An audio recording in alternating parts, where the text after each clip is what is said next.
All right, let's talk about it. This is what I do on the channel. We talk about sometimes, yes, rumors, but I try to be responsible and be very careful if I ever put this in as a news reporting. But this seems really rock solid, and I've done as much research as one can do with these issues.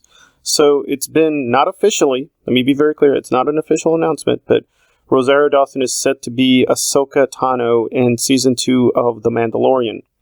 Again, what she's going to do, whether it's going to be a small role, a cameo, a recurring role, we don't know that yet. But I've already done some stuff on Baby Yoda being Yoda, and I'll bring that in at the end. And it seems to come from a credible source. I believe it originates from Slashfilms. And I've listened to a lot of their podcasts, and I follow some of their news, and I think they're pretty credible from what I've heard and what I've seen. That David does and Peter does and some of the other people there. But again, a lot of other websites have reported this now, but from what I can tell, Slashfilms is where it originates from, and they seem very credible in terms of their rumors, leaks, and things and so forth.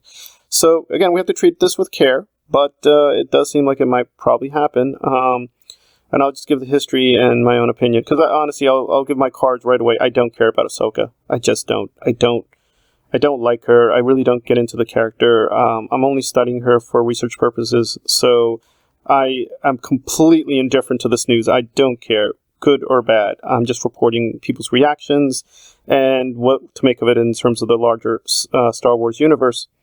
So, if you've been following this, the Star Wars saga, in terms of the feature films, she's not in them, but she has been in the big animated film 2008, The Clone Wars, and she was voiced by Ashley Eckstein. This is going to be her first ever live action appearance if she is going to be in The Mandalorian.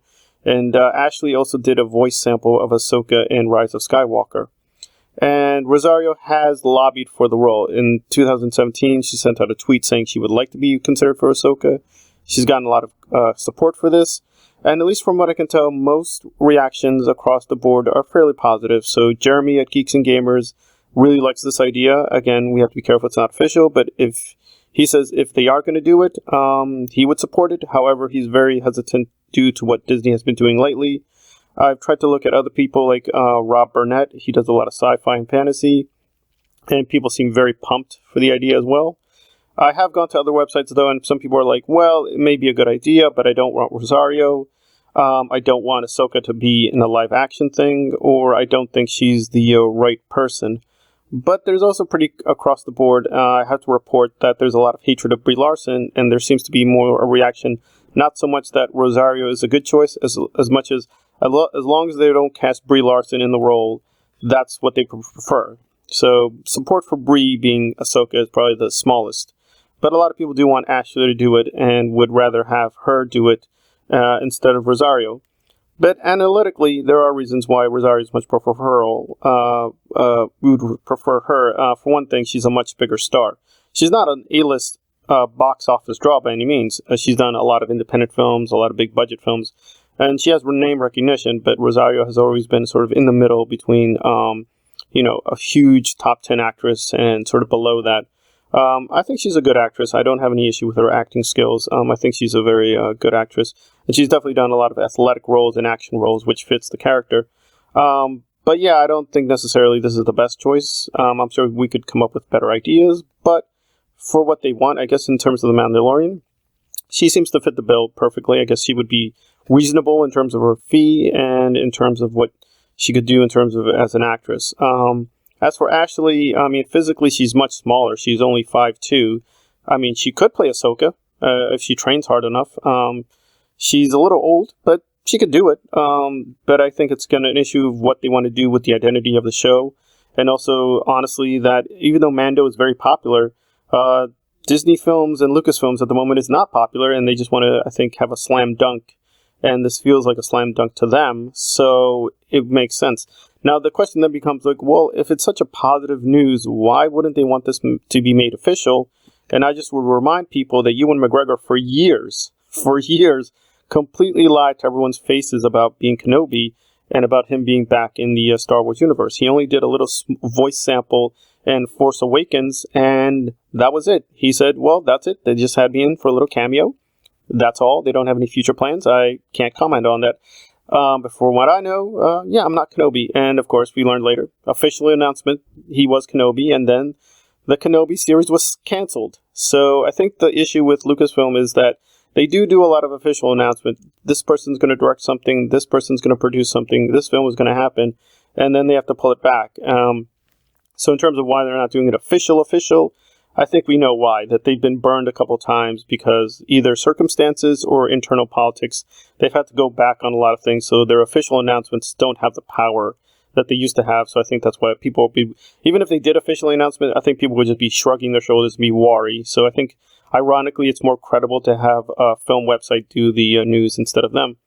But also, I think it's just a practical issue of promotions, that this is probably something they just want to say for a Star Wars Celebration or a Disney event, and, have everybody say, are you doing the Ahsoka? Are you doing the Ahsoka? And of course saying, oh, no. And then have Rosario, of course, just come on stage and everybody goes nuts and, tons of photos and good PR.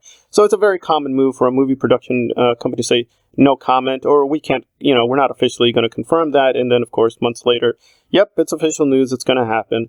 So it does feel like, given all we know about Rosario, Star Wars, Lucasfilms, this definitely feels like it makes sense for them to have her on the Mandalorian, because they're trying to build up Disney Plus in terms of television.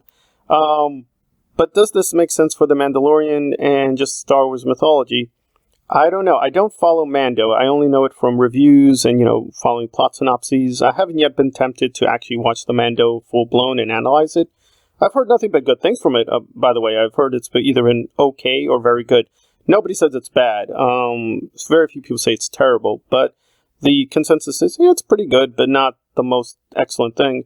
In terms of the world, it would make sense because, Ahsoka was exiled from the Jedi Order, and again, presumably in the timeline, Jedi might still be hunted, so it makes sense that the Mando would be an ally, or at least not hostile to what Ahsoka's up to.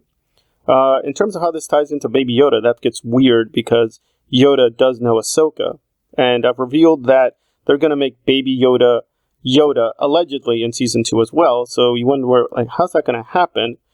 Presumably, Baby Yoda is just not going to get all the memories of Yoda. So Baby Yoda's not going to recognize Ahsoka right away, and we don't even know if they're going to meet. It could be just me, Mando, and Ahsoka meet, or some of the other characters, and that's it.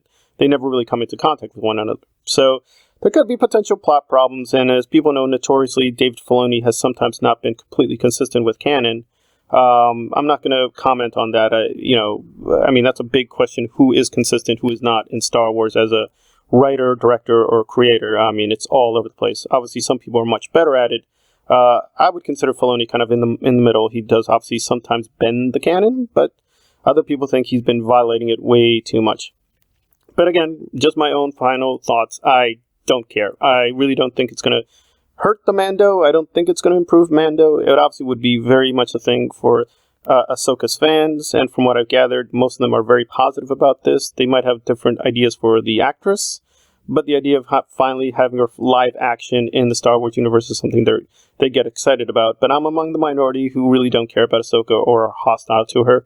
And I guess from the people who are different, yeah, it might work depending on the concept. If they have a really clever concept of how, quote, the Jedi Order interact with the Mandalorians or the bounty hunters, there might be some really interesting things that will happen. So there we are. It's semi-officially announced that Rosario Dawson will do Ahsoka Tano in The Mandalorian Season 2. Again, we don't know if it's a cameo, don't know if it's a big role, small role, but it feels very credible that this would happen. So, tell me what you think. Is this good news, bad news, no news? This has been Star Wars Analyzed on the issue of Ahsoka Tano and The Mandalorian. Star Wars Analyzed. If you like the content, please like or subscribe. Down below, please hit the like button. Star Wars Analyzed. Please be safe. Thank you for listening.